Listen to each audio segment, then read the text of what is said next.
E tu tá em outros países ainda? Tô. E o ainda é que o legal é isso, é que a visão, a prospecção nossa é que isso sim vai aumentar muito. Então não vai aumentar tanto o número de serviços e produtos, quanto vai aumentar o número de países. Porque olha só, México vem aí 25 unidades nossas no México. Todas com E aí tu encontra um sócio mexicano? Isso. Tá. Eu vou te explicar como é que funciona. 25 unidades no México, por exemplo, com um sócio mexicano, dono da maior rede de hospitais privados do México. Então vai ter lá a Stanley junto com hospitais Mac. Né? Estados Unidos, a gente começou desde a primeira unidade de Miami com os sócios, né, nossos lá da Botoplace, e vamos fazer a expansão Stanley, Botoplace para os Estados Unidos inteiro. Uhum. E a gente começa agora, né, temos 6 aberturas para Flórida, Texas e Nova York, e aí depois pau na máquina lá nos Estados Unidos inteiro. América Latina tem um monte de coisa para rodar, além do México. Esse mês agora nós vamos dar um pulo para abrir Angola. Espanha e Portugal já tem uma conversa longa e há muito tempo também conversada para fazer junto com uma rede que tem 61 clínicas lá rodando. Tá, né? Portugal e Espanha. Portugal e Espanha, dentro de Portugal e Espanha. Aí tem uma turma nossa na França, Dubai, a clínica está pronta desde outubro do ano passado, aí agora outubro desse ano a gente dá um pulo lá para fazer a inauguração oficial. Tem conversa rodando para o Japão, enfim, tem aí 12 frontes abertos para a gente consolidar, e aí depois dessas 12, aí a gente pensa em mais 12 e vai ampliando até onde conseguir chegar. Como é que tu dorme, cara? É coisa pra cacete. Não durmo. Aí que tá o detalhe. Como é que dorme? É por isso que vai pouco. Micropigmentação. Não, e fio, e choque, né? Não, mas por isso que tá ficando com a entrada. Tá aí explicado por que os cabelos estão caindo, e com muita terapia capilar. Mas eu normalmente durmo um pouco. Desde a minha época lá de urgência e emergência, desde a época de resgate, eu sempre dormi pouco mesmo. Então, com 4, 5 horinhas de sono ali, eu tô 100%. Nossa, que inveja. Mas assim, é muita dor de cabeça. Dor de cabeça, talvez eu esteja transformando o troço numa coisa que não é positivo? Ou prazerosa, qualquer coisa assim. Mas no fim, não tem como. Quanto maior, mais problema é possível. Né? Mas sabe o que eu acho, Igor, que assim, e a gente sempre falou muito sobre isso, a gente faz o que gosta, né? Uhum. Eu acho que é aí onde está a tara, o tesão. Eu acho que é aí onde é legal, porque o que é dor de cabeça e desespero, né, para a maioria, para a gente é vida. Eu gosto disso daí. Lógico que ninguém gosta de ter problema. Só que nós somos resolvedores de problema. Como CEO, nós somos resolvedores de problema, né, de profissão. A gente está lá como executivo para fazer a coisa girar, para fazer a coisa funcionar. Não interessa se está chovendo, se está fazendo sol, se é feriado, né, se é de noite, de madrugada, a gente tem que resolver e tem que fazer a coisa funcionar. Então, o que é dor de cabeça e o que é problema, para a gente, faz parte do jogo. Né? A gente não tá só para contar coisa boa, nem tudo é só sucesso. Né? Pô, o que eu tive de perrengue esse ano foi o ano que eu mais tive perrengue na vida, que eu mais tive dor de cabeça na vida, que eu mais tive encheção de saco na vida, problema para resolver, e desgaste, e atrito, e pau, tiro e bomba. Mas faz parte. E aí, lógico, depois de tudo isso resolvido, depois de um ano como esse, que aí vem uma sequência de crescimento, de expansão, de coisa boa. Aí daqui a pouco um monte de problema de novo. E a gente resolve isso com conhecimento, com paciência, Deus, né, família, mas com conhecimento, é com que a gente vai aprendendo, vai entendendo para poder resolver, porque quanto mais vai tendo, mais problema vai acumulando. E aí tu se aconselha com alguém, tu tem uma galera que te ajuda, tu estuda, bom, tu já falou que tem uma galera que te ajuda, e deve ter uns livros, deve ter umas paradas também que tu lê.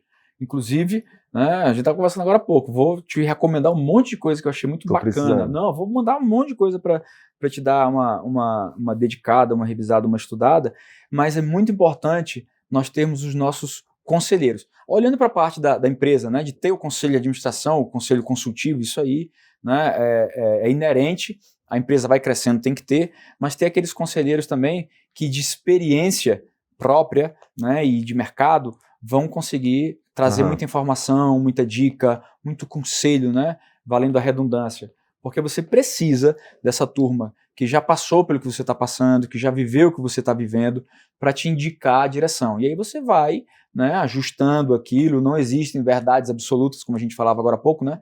Nada está escrito em pedra, mas eu não tenho dúvida nenhuma que eu guardo pelo menos uns 12 amigos, conselheiros, que na hora que o bicho está pegando, e isso é quase todo dia, o dia todo, a gente liga, conversa, troca uma ideia para dizer, e aí, isso já aconteceu contigo? Como é que foi? Como é que resolveu? Né? Como é que essa história acontece? Me ensina aí, me dá uma dica. Porque ninguém sabe de tudo, né? Ninguém sabe de tudo o tempo todo, ninguém sabe de todas as coisas, ninguém tem essa experiência, né, do zero. A gente precisa ir, né, um pouco do que a gente aprende com as nossas vivências e experiências e um pouco do que a gente consegue dos outros. Inclusive, mais sábio é quem aprende, né, dos erros alheios. Quem dera a gente só aprendesse dos erros dos outros, né? A gente não estivesse fracassando e errando os nossos próprios erros. Né? Mas aí a gente também olha, escuta o conselho, pelo menos já aconteceu comigo, escuta os conselhos dos outros, ouve, esse caminho aqui é melhor ir por aqui, não vai por aí e tudo mais. Mas eu acho tanto que, eu acredito tanto que ir por aqui eu vou me dar bem, aí vem por aqui, não era tão legal quanto tu achava que era. Porque é inexperiência no fim das contas, né? Importante mesmo ter esses caras perto da gente para ajudar. E eu acho legal, inclusive, Igor, quando a gente olha ali para aquele lado esquerdo e vai para aquele lado lá pelo nosso feeling, e aí a gente descobre que não era tão bom assim, porque são outras capacidades e outros detalhes nessas soft skills que nós vamos desenvolvendo. Então é legal que a gente também vá melhorando o faro, né? Que esse feeling vá ficando cada vez mais ajustado. Isso aí faz parte do nosso desenvolvimento como executivo. A gente não nasceu nisso, a gente não vende isso, tudo bem, nós vamos errar mesmo. O importante é o quanto que a gente se dedica, o tanto que a gente aprende, o tanto que a gente avança, e no final das contas é matemática. Tem que dar muito mais positivo do que negativo. Vai dar coisa negativa, mas que o resultado disso seja bem, bem superior, né, seja bem positivo. No final das contas é o que vai norteando pra gente. E tá bom, e se a gente for pensar na tua estrutura como tá hoje, como é que tu faz para escolher os caras que vão estar junto de você numa sociedade? Legal. Sabe que esses dias eu dizia para minha turma que eu estou terminando de escrever o último livro, né? Esse vai ser o 8º livro nosso, e eu já sei qual vai ser o 9º. Eu vou escrever sobre os sócios.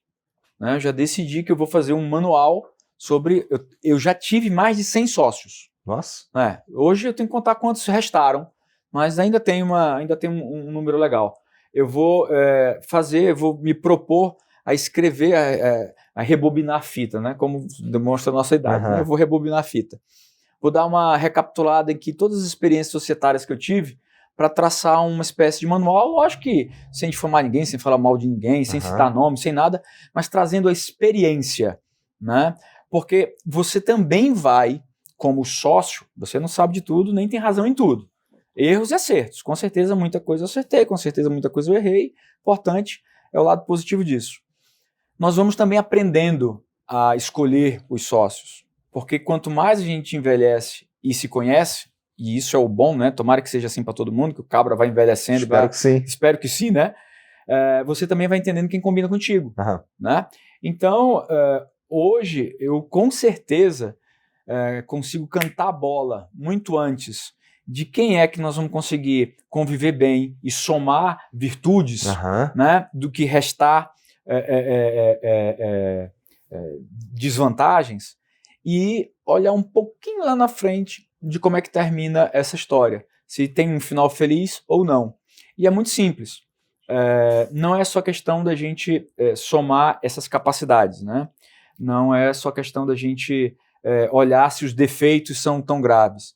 É principalmente a gente compreender se alguns pontos que nem são tão tangíveis assim combinam. Os valores, as crenças, o querer, né? O plantar, né? Se o coraçãozinho ali vai na mesma pegada, se a gente tem o mesmo carinho pelas coisas, pelas pessoas. Então tem que entender também um pouco de o que aquele sócio ali quer para a vida. Né? Porque às vezes, sei lá, se de repente é alguém que só quer dinheiro e você também só quer dinheiro, tudo bem. Mas se você quer um pouco mais de transformação, pessoas boas, se você quer plantar um pouco mais, você quer ver mudanças nos outros e na sociedade, se você tem outros quereres que esse sócio não tem nada a ver com tangível, com número. Já sabe que não vai dar certo. Porque você vai querer ir para a direita, ele vai querer ir para a esquerda, você vai querer subir, ele vai querer descer, né? E cada um tem sua razão. Então, escolher sócio hoje é muito nisso. Partes mais concretas dessa história, que é legal a gente falar. Nós não sabemos de tudo, mas necessitamos muitas armas, muitas capacidades. Então, sim, é legal olhar para o mercado, sim, é legal você entender, né, qual é o momento do teu time e do teu negócio, para saber o que procurar, para saber o que chamar. Se você não sabe onde você quer chegar, a qualquer lugar serve. Isso é um clichêzaço, mas que é verdade, que é real. Então é bacana chamar para o teu time de futebol. Se você está precisando de um atacante, chama um atacante, tu não vai chamar um zagueiro. Se está precisando reforçar o meio de campo, chama o meio de campo. Ele pode ser avançado ou não, mas chama o meio de campo. Não coloca um lateral lá, porque não vai dar certo. Então é bacana você começar a entender um pouco disso, e quem saca, né, do teu esquema tático és tu.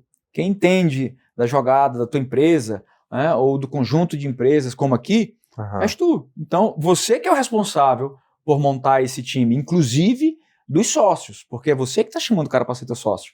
Então, você tem que saber para onde é que você está convidando ele, para poder apresentar legal também o time. Até essa parte da apresentação a gente vinha conversando agora, né, sobre o modelo bacana que o Flamengo está fazendo com relação a essa apresentação, como ele está mostrando isso para o mercado. Então, isso é legal você ter também para mostrar para esses sócios, né? Então, é bacana como tudo isso nós vamos amadurecendo. Entendi. É legal como você vai desenvolvendo isso.